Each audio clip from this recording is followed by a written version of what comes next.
So Dragon Quest is one of those traditional RPG series that have brought a lot of fans over from like Japanese to the Western world. So like coming from a game that wasn't going to be brought over, Dragon Quest VIII on 3DS, there was very much a strong fan reaction to that. And you know what? It brought it over. Who would have thunk it? Fans brought a game over because, they enjoy the game.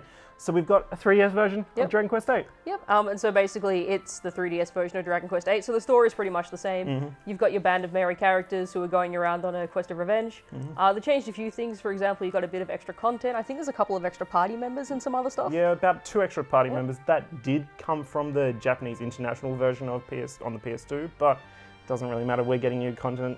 We've got, I think, a few extra things here and there, and no random encounters too. They took away random encounters, which is a good thing, I guess. I'm a big fan of taking away the random encounters. I like being able to see what I'm going to fight and avoid it if I want to.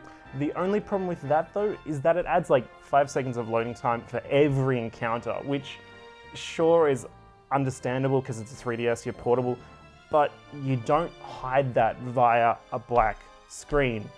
You use an animation or something. You don't just Like they did in the original. Yeah, they had an original where you're bringing out your sword, it's all cool. Black screen, okay. And then I think also this one didn't have any 3D effect, but Dragon Quest VII did, and that one the remake for that came before this one, so I don't... It just feels like a little bit of a lazy port. Like, that's probably the best way to explain it. That said, it's also a traditional Japanese RPG in a Dragon Quest series, so it's going to be stuck in its ways too. So if you don't like traditional RPGs stuck in their ways, like... You should probably get a newer one. Yeah, like a few other better games. But that said, if you haven't somehow missed this game from PS2 version, or, maybe a new person...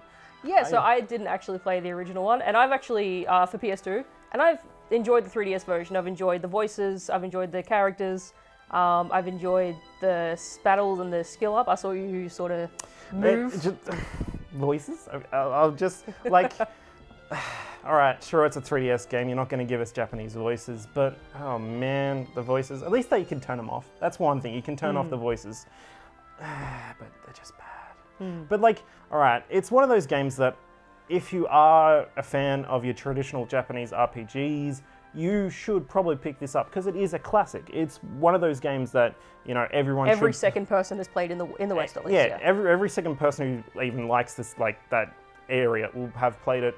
It's something that is a draw point that, should you at least give it a try, even if you haven't touched a Dragon Quest series, because it's got a lot of history, and it's one of those ones where if you haven't touched a Dragon Quest game, you probably should just try it, just to see what it's like. Yeah, just because everyone else has played it. Whereas if you're not really into RPGs or traditional RPGs, you should probably leave this one alone. Especially English voices.